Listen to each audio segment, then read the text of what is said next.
Yishun Shin ini bisa sih kabur, cuma masih sama ya. Masih sama. Yishun Shin ini sebenarnya bisa banget escape dari apa crowd control yang bisa diberikan oleh dari Kalea karena Trisless immunity-nya sangat-sangat oke sebenarnya. Cuma ya tergantung timing si FU ngarah ke arah mana sekarang. Udah ada Tsunami Slam, mereka bisa mainin Kimi Fredrin lagi nih sekarang buat CFU karena gak bakal terlalu banyak perubahannya untuk mereka kecuali one-one yang harus mereka pikirkan mau ambil nggak atau mereka bisa secure satu golden dulu sekarang Ranger misalnya buat main jauh juga. Karena mau rebutan golden juga. Betul bisa. Tapi kalau banyak pun hero-nya ya mereka bisa pick yang terakhir tapi Fredrin dan Arlo. Iya. Emang jangan ambil MMC kalau untuk CFU mending nge-friend sama Arlot. Wah ini crowd control semua juga dong. Iya, balik lagi Buat sama Gila. Waduh, pakai edit aja gitu, apalagi pakai Arlot ya. Sebenarnya lebih tipis Arlot ya. Tapi dia bisa lebih Cepat, betul. Final Slash-nya yang bahaya ya, yang harus diwaspadai nanti. Jadi memang harus bisa melihat positioning juga dan ini lebih ke memancing. Pakai nggak Purify?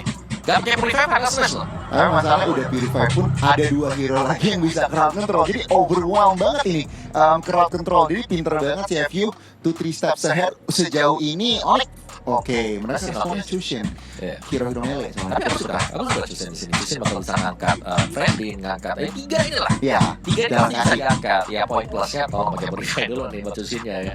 karena udah wajib itu untuk Purify. Harusnya wajib. Karena dia pasti bakal bisa menjadi inceran juga kan. Nggak akan bisa jaga jarak juga ya. Ya, dan bisa kabur dengan Crimson Beacon, Filter ya, karena Purify buat menjaga-jaga biar nggak change position waktu kena Final Slash. Ya kan krusial juga, jangan sampai Susin tumbang di awal-awal. Cukup rugi tentunya ya. Wah, kiminya di respect. Tadi dimention Bude 100% kill participation, spacing-nya bagus dan yang sejauh ini si FU Ciro-nya jalan kaki. Pasti hero-heronya hero-hero belakang nih kemungkinan besar yang akan diamankan. Jadi nge-ban Kimi salah satu bentuk yang menurut aku bagus.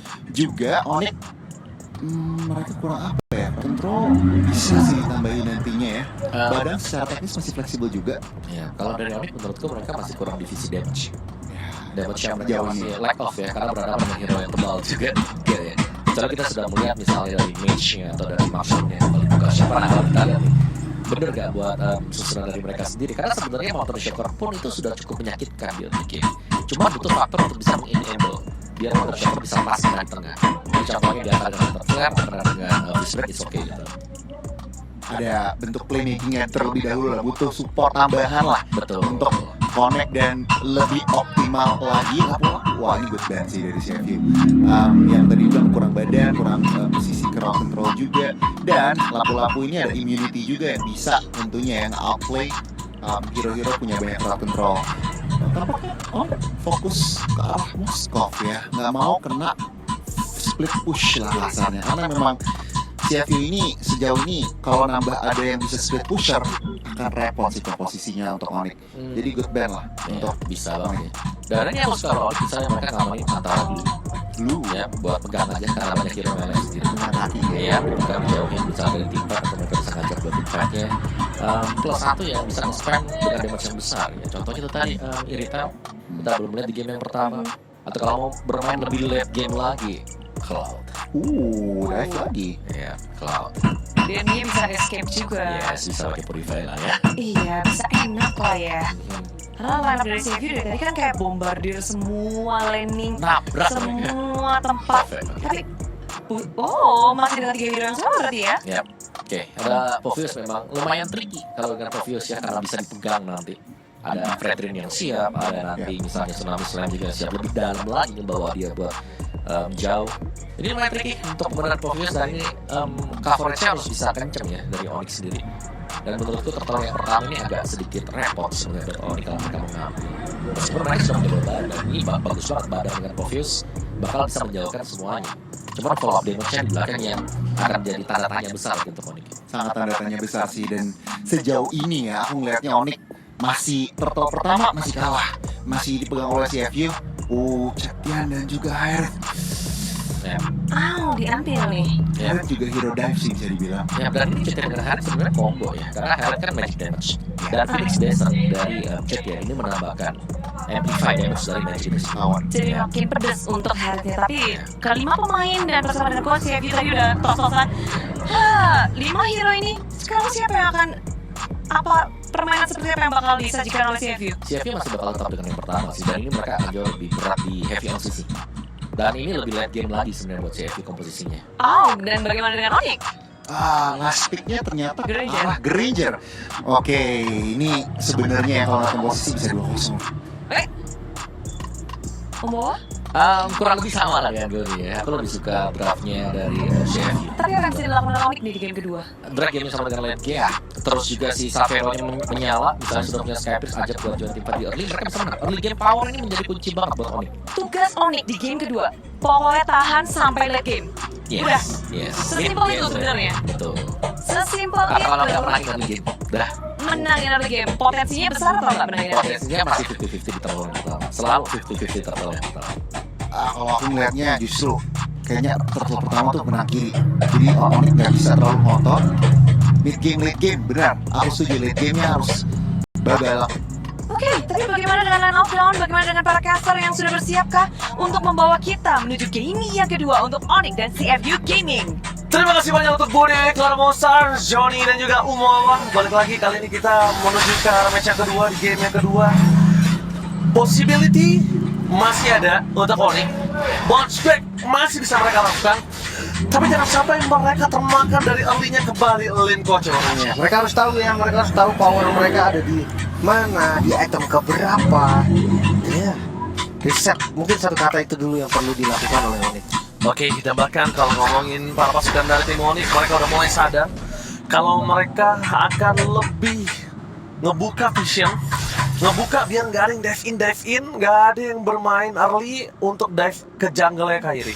Tapi bisa gue bilang one ini salah satu hero yang sangat-sangat menyebalkan ya di game pertama dan langsung di-ban juga. Respon yang bagus dari Onyx. Dari sisi emblemnya 3 agility, ada move speed tambahan untuk 3 hero dan galaknya Savero nggak kendor sama sekali. Oke, tapi Savero ternyata dipukul kembali dan first blood didapatkan oleh Sans. Ini dia pembalasan atas dendam dari first blood dia di game yang pertama ternyata membawakan hasil. Untuk kali ini Kairi bisa berada di level 4 dan bahkan kalau tadi Mountain Shock counter pop up mungkin ada kasus yang berbeda dari top lane. Iya, tapi ini lagi play Onyx. Mereka berporos kepada Sans. Ketika Sans-nya seperti game pertama itu pasti gagal. Savero Oke, tapi dive in, masuk menuju ke dalam. Mereka telah dikeluarkan dan point kill akan didapatkan kembali oleh Kairi. Onyx Indonesia bounce back untuk di game kedua kali ini. enak kan? Ketika memang Sans-nya nggak tumbang, Sans-nya bisa mimpin. Nah, kesalahan pertama di game pertama adalah Sans-nya kan kena first blood, makanya mereka kalah dari setup-nya. Dan sekarang lihat, Sans-nya itu sebenarnya nggak butuh sampai level banyak-banyak. Level 40 udah bisa ngasih damage. Oke, tapi nampaknya Detective Brandon standby. Waduh, dengan ada satu final slash yang mereka keluarkan cukup mengganggu para pasukan tim Onyx. Tertangkap, tapi nampaknya lebih. Presswood-nya masih berhasil mendapatkan 1 point kill, tapi lebih terperangkap di depan sana 2 point kill kali dapatkan. Para pasukan tim CFU, mereka tidak mau tinggal diam. Mereka ingin menukar di mana lebih menjadi point kill yang sangat mahal. Pertukaran di turtle yang di awal masih dimenangkan oleh CFU. Seperti tidak satu suara loh Onyx. Di awal yang tadi udah bagus banget ya, ketika poros Sans-nya udah jalan dengan baik dan benar. Tapi di turtle pertama, mereka coba lagi untuk melawan takdirnya. Dimana memang Fredrin ini harusnya memang lebih kuat di turtle yang pertama. Dan mereka juga itu. Detektif Fredrin lagi-lagi berhasil mendapatkan turtle yang cukup mahal nih. Kita bakal melihat di sini replaynya nih. Dan ini gue maksud ya, ketika memang Kairi lagi farming, oke, kenapa nggak ditugaskan untuk mundur aja dulu? Kenapa Sabar. Luffy-nya masuk? Itu dia pertanyaannya. Kedua, setelah Luffy-nya masuk, ini jadinya motivat atau enggak? Kalau memang enggak, ya udah lepas, berangkatlah ke orange gitu kan. Jadi kayak seakan nggak satu suara, itu yang gue ngeliat. Tapi kayak, ya tetap balik Onyx juga harus reset. Onyx harus bisa tahu lah momentumnya kapan. Nah, karena ini detektif dengan Fredrin ya, ini power pick. Dia Oke. tahu banget how to use Fredrin. Yes, betul. Tambah lagi yang bisa kita saksikan adalah tadi Kiboy memang udah momentumnya udah bagus. Cuma dengan tidak keselarasan target apa yang mereka lakukan yang akhirnya membuat mereka di dalam kondisi ya tidak terlalu unggul. Yang tadinya udah unggul sekali, udah mulai terkejar. Memang goldnya 1000 gold, tapi jangan lupakan dari 1000 gold ini dengan turtle yang kedua mereka bisa langsung turun, bahkan bisa sama. Iya. Cuman sekarang lihat kondisinya ya, 1000 gold tuh nggak jauh sih. Gua rasa di menit, ya hampir ke menit 4 ya. 1000 gold keunggulan dari Onyx karena memang faktor pertama yang tadi didapatkan oleh CFU. Sekarang tugasnya ya berarti split push dulu, mungkin kontrol dari XP lane-nya dulu bareng sama Lutfi. Karena gankingnya gue nggak ngeliat sama sekali nih Onyx. Mereka lebih ke sabar, defensif aja. Mereka yang nunggu teman-teman dari CFU untuk membuka duluan. Karena memang ya balik lagi, mereka nggak punya hero badan pasti. Lutfi belum join, berarti memang nggak ada yang di depan. Kiboy nggak mungkin bisa di depan. Badan tuh tipikal yang nggak bisa langsung di depan banget gitu loh. Tapi nampaknya Xavier udah mulai sadar kalau bakal coba dipukul dengan belakang. Masuk Polify game set ketiga untuk kali ini Xavier. Informasi yang didapatkan berbeda dengan game pertama dengan Flicker. Ada banyak yang memang Polify harus ditutup menjadi cancel decision untuk CFU Gaming yang akhirnya mematahkan pergerakan mereka yang tadi hampir mendapatkan keuntungan. Tapi lihat di depan sana box sisi dengan damage cukup besar. Sasis kan dengan Crimson Dragon yang memiliki Flicker for defensive dibalaskan kembali dari Polify. Telah terpop up dua gameplay yang berbeda. Saska akan melakukan apapun, tapi Detective Fredrins available kali ini mencoba disandingkan dengan Retribution from Kyrie berhasil mendapatkan dan still turtle dari tim CFU Gaming. Bahkan waduh harus takedown di depan sana ketika OP tidak bisa memberikan damage dan waduh akan menjadi point kill yang sangat berarti karena Onyx bisa langsung bermain di arah EXP. Onyx langsung bisa bermain di arah mid lane-nya. Iya, dan ini keunggulannya yang mulai terlihat 2000 gold naik ya, ada progres nih. Retribution yang on point tadi dari Kyrie, belum lagi dengan point kill yang didapatkan oleh Onyx. Perlahan tapi pasti Onyx mereka unggulin dari goldnya. Masih banyak sekali pattern farming yang bisa dieksekusi sama Kyrie juga. Jadi kayak ini banyak dari jungle yang masih ada gitu loh. Ya untuk invert jungle mungkin nggak usah buru-buru deh. Kayak mereka bermain di daerahnya mereka dulu untuk saat ini ya. Jadi jangan sampai ada celah nih. Sebisa mungkin memberikan celah. Mereka sangat-sangat bisa ngambil kesempatan dari celah tersebut. Iya, Detektif Fredrin memilih untuk mundur ke arah belakang. Tapi nampaknya lihat di sana Tsunami Slam-nya gagal karena Kiboy panik dari first pick yang spike dan membalikkan dengan point kill dari Xavier. Menandakan Sky bisa disandar lebih. Hampir dia bisa mendapatkan sosok dari OP. Tapi sayang sekali Flicker for defensive telah membuat OP selamat. Dan Onyx Indonesia udah makin snowball, makin menggulung keuntungan yang mereka miliki. Jadi ya Thunderbelt, ya walaupun memang dari roamer ya, badangnya kan bukan badang XP, tapi Thunderbelt adalah item yang paling enak untuk badang. Dia bisa men-trigger secara cepat, late game juga jadi lebih kuat. Sementara untuk Sansin langsung ke arah Blade of Despair, sepertinya dia tidak mencari 40% cooldown. Hanya ada 20% cooldown aja nih dari sepatu dan juga dari Hunter Strike. Yes. Tapi nggak masalah sih, selama damage-nya memang eksplosif, ya kenapa enggak? Oke, kayaknya akan di-trigger team fight terlebih dahulu supaya turtle mereka akan free di depan sana. Teruskan dari tim Onyx Indonesia.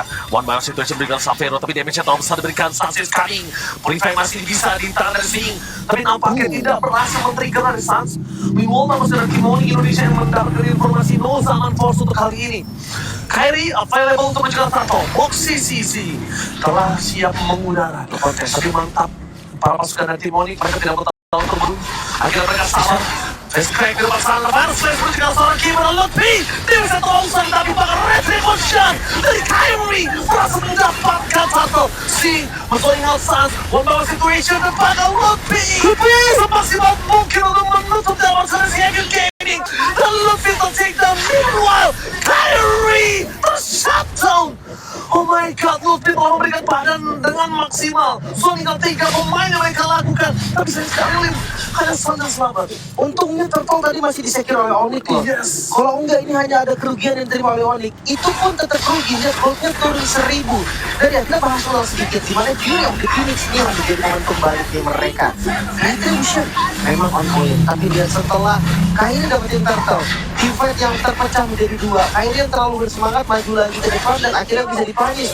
Walaupun dia dapetin double kill, tapi memang si Lutfi tadi 1 kali basic attack lagi mungkin untuk nge-trigger pasifnya. Selamat ya, dapat point kill dia tadi. Benar banget, tapi Lutfi udah the best thing yang bisa dilakukan di sana. Ya, Kita ingat, main time. itu kalau misalnya Lutfi tadi gak pegangin 3 lim, seakan-akan Onyx itu malah kalah tim fightnya. Langsung buyar. Kali ini masih memiliki keuntungan tapi tidak bisa terlalu lama. Karena udah 600 gold difference aja dengan 2 turtle yang mereka miliki, Lim. Hanya 600 gold difference. Itu dia. Pelan-pelan ya. Jadi OP udah jadi lagi kenceng juga. Ini pick off sebenarnya bahaya. Tapi nggak sebahaya itu juga. Kenapa? Karena ada Purify kan dari Salvero, dari Sans. targetnya mungkin ke arah Luffy atau ke arah Kairi itu dua lah. Atau Killboy kalau memang ada di posisi yang bagus bisa di-punish juga. Cuma mereka harus sadar juga damage mereka nih cukup di awal gitu kan untuk yang tipis. Kalau dia makan yang badak kayak Badang mungkin atau kayak Luffy, Waktunya lama. nggak bisa, bahkan dia tumbang gue rasa. Jadi ya dari Kevin sebenarnya tricky juga. Oke, Opi bakal coba dipaksa Savero untuk mundur. Yang bakal coba di-trigger Savero adalah sebelum Lord minimal satu flicker. Minimal source skill keluar. Karena itu akan membuat Opi nggak bisa kemana-mana. Tapi Mountain Shocker memberikan vision dengan sangat jelas. Para pasukan dari tim Onyx Indonesia telah melihat di mana para pasukan CFU Gaming berada. Langsung akan serang slam. Dan ada Purify dari Sans. Kali ini bakal coba ditangkap oleh Opi. Dia bisa sangat cukup tadi detektif Freddy target utama dan tidak ada lagi Purify untuk Sans. Ini menandakan para pasukan dari tim Onyx Indonesia. Sans Slash! Nowhere Wadu! Sans Slash yang mau poin membuat para pasukan dari tim Onyx ini kehilangan Sans. Sudah berjalan belakang. Kairi akhirnya bisa memberikan damage. Tapi sayang sekali Savero tidak terlalu maksimal karena damage yang masih kurang. Dan presswordnya berhasil dihindari. Cuma Luffy harus tumbang. Tapi Kairi tidak akan meninggalkan dia. Dan Native Friend tidak akan coba diambil. Tapi what last it dan Flicker for nothing from Killboy. No way. Mereka kehilangan Killboy dengan flickernya menandakan bahwa sekarang Killboy Kairi mereka kalah dari segi tim fight tadi. Oke, Onyx mereka harus berdinginkan kepala mereka terlebih dahulu.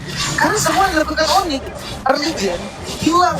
Karena satu momen tadi di Lord dan Lordnya pun nggak diambil jadinya. Gak bisa diambil juga. Nggak bisa, ya memang sih juga nggak dapat. Tapi sekarang lihat goldnya. Yang tadi unggul karena Onyx sekarang turun drastis banget sampai nggak kerasa. Under 1000 gold. Dan CFU, mereka bisa main front to back, mereka bisa pegangin dengan Fredrin, mereka bisa poke damage aja pakai Harit, ada Cetian juga, makanya ini nggak bisa dianggap remeh. Apalagi nanti ketika Harit udah punya item, udah jadi full item. Kalau Crystal udah jadi, oke, Lemon Force akan sangat mematikan. Informasi yang didapatkan adalah pada Slaze. Killboy tadi utama mereka adalah Summon Force. Mencoba menghindari yang bisa diberikan. Tapi Luffy termakan. Luffy mencoba koordinat. Sampai Allah sudah mendapatkan satu. Waduh. Tapi nampaknya Luffy juga menjadi pertukaran. Almost attack dan Savero. Detektif Fredrin menjadi target utama dan kehilangan. Power of Retribution menjadi poin kill yang sangat mahal. Untuk Onyx Kairi lihat. Detektif Fredrin akhirnya tertinggal dengan adanya Savero. Sekali bisa disaktif. Tapi Sas! One last hit! Berhasil diangkat Tsunami Slam for nothing. Menandakan dan Kairi is back.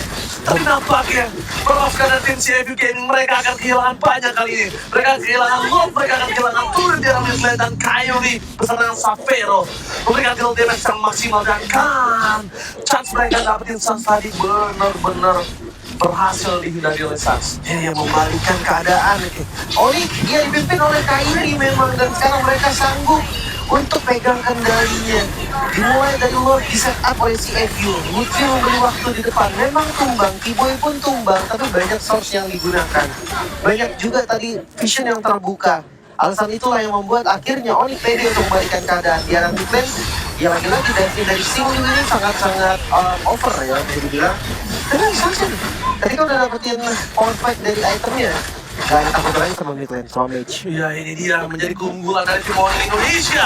Box Pick 2800 Gold Difference langsung menunjukkan kalau misalnya power dari Sunset udah bisa melakukan team fight dengan maksimal. Dan bahkan Savero, Hypebeast yang dia miliki juga udah punya stack yang cukup untuk menghancurkan depan dari CFU Gaming. Tiba-tiba langsung 3000 lagi loh. Goldnya stack udah 500, kayak besar 47. Ya, gimana sih? Front to back udah bisa mereka mainkan sih saat ini. Plus, Mereka bisa kuat sih lawan Detektif Fredrin harusnya Lim. iya. Mas teman tadi Rose Gold berarti ya. Tapi kita akan lihat Lord seperti apa yang sudah diambil oleh Onyx. Oke, Moxie menuju ke arah Killboy, tapi dengan adanya Fist Crack, Killboy tidak bisa ditangkap. Informasi yang udah didapatkan adalah memang tidak ada lagi Lord, tapi ternyata initiate didapatkan oleh Luffy. Target utama mereka langsung main Tsunami Slam yang dihindari dengan adanya Purify. Fury of the Phoenix, kali ini Detektif Fredrin nggak boleh lupa kalau Savero memiliki damage yang cukup besar.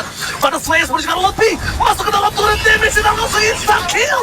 Damage dari turret, Savero menjadi target utama. Opi mencoba untuk menghindari Rhapsody.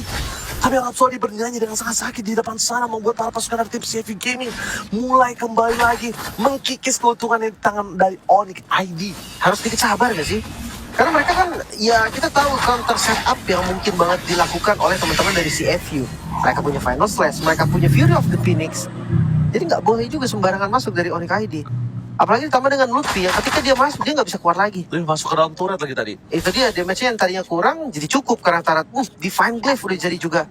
Harith tersisa satu item terakhir. Ini bebas banget dia mau pakai Immortal bisa, Winter bisa. Damage lagi mungkin Bloodwing. Wah, kalau dia Blood Wings juga, depannya sama-sama bisa dirontokin. Kiboy sekalipun dia nggak bakal kuat tahan. Kiboy nggak bakal bisa nahan damage yang diberikan oleh Harith. Main Betul. poking aja, Kiboy bisa sakaratul maut. Ya itu yang gue maksud tadi sih. Ini perbedaannya ada di sini sekarang. Walaupun goldnya memang dipegang oleh Onyx, tapi Onyx sendiri juga nggak boleh anggap remeh nih. Dari Harith, bukan hanya Harith lah. Dari Cetiannya juga nih spam skill udah lumayan enak. Glowing, Lightning, dan Divine Wave. Damage-nya udah masuk semua sih. Udah mulai bergoyang permainan dari tim CFU Gaming. Ini menandakan Onyx ID masih memiliki kesempatan dengan 3.000 gold difference yang mereka miliki. Tapi jangan lupakan, turret hanya berbanding sedikit saja. Menuju ke arah satu tim fight kembali terjadi. Detektif Freddy kemudian terperangkap tadi Sing mencoba salingan, tidak ke finish tapi berjalan lebih. Damage dihindari Kyrie. One by one situation berhasil di salingan. Detektif Freddy memang tumbang dan Onyx memberikan kembali keadaan. Dan bahkan Samiro tidak boleh termakan oleh nafsu. Davis break dan crack dari Kiboy menutup jalan para pasukan tim CFU. Kebiasaan sekali dibalikan dengan double kill yang mahal. Mereka membalikan dengan double kill dua badan yang dimiliki dari Onyx. Oke. Tapi sekarang Lord terbuka. Bisa di set up. Wait, jadi ada skill kah? Ada harusnya ya. Ada. Dan ya, ini bisa jadi free, bisa dibilang free lah. Karena memang gak ada kontes juga 3 member dari CFU yang gugur. Dan ya, Onyx is back. Mereka membalikan keadaannya. Kita lihat dari replaynya. Dimana memang Fury of the Phoenix, gue suka banget timing dari Cetiannya. OP. Dia buka Fury of the Phoenix itu benar-benar ngebuka semua vision dan bikin musuhnya tuh mundur satu step. Itu yang ya akhirnya bisa dibalikin dengan mudah juga. Untungnya memang Kyrie-nya nggak jadi korban. Terus tadi turretnya deket kan, jadi ada damage tambahan. Tadi satu sih yang mungkin menurut gua agak cukup offside yaitu Sing. Dimana Sing dia bermain dengan flanking, dia yang bahkan yang harusnya menjadi deal damage utama dari front to back targetnya karena Kyrie yang bisa target kapanpun menghindari damage dari CFU Gaming. Itu dia. Salah targeting sama salah momentum juga sih gua rasa. Karena timingnya mereka tadi juga sudah pas, cuma memang nggak bisa eksekusinya aja. So kali ini Lord 3 wave ya, bawahnya dikontrol sama Kyrie, atasnya dikontrol juga sama Savero. Let's see lah, seperti apa Lord yang mungkin bisa menjadi masalah karena udah gak ada Tsunami Slam berhasil mendapatkan key point di depan sana. Fishcrack ternyata tidak bisa melindungi dirinya, tapi Sans menjadi target utama dan Final Flash for Nothing berhasil menghindari damage. Tapi dengan laning management yang sangat baik dari para pasukan dari tim Indonesia, walaupun mereka kehilangan key point, tapi mereka masih mendapatkan 2 turret. Stephen kembali terjadi atas masih for Nothing. Detektif Freddy masih bisa diselamatkan dan Sing di sana membuat para pasukan dari tim Monica harus mundur ke belakang karena target utamanya adalah Sans tertinggal, tapi didapatkan Savero bersama dengan Kyrie menjadi penutup para pasukan dari tim CFU Gaming dan mereka sadar mereka gak akan kuat nahan DPS Savero dan juga Kyrie. Ya DPS pasti dari keduanya, yang satu menggunakan basic attack, yang satu pakai Rhapsody. Ini DPS yang bisa dipaksa terus mungkin ke bagian depan, namun harus hati-hati. Ini base dari CFU, gak mudah untuk ditembus. Oke, bakal coba di clear. Savero juga untuk mau masuk tidak bisa karena minionnya masih berada di luar garis. Satu wave berada di arah tengah. Mampukah para pasukan dari tim Onyx Indonesia menutup dari game yang kedua? Tapi sayangnya Detektif Freddy tertinggal dan Onyx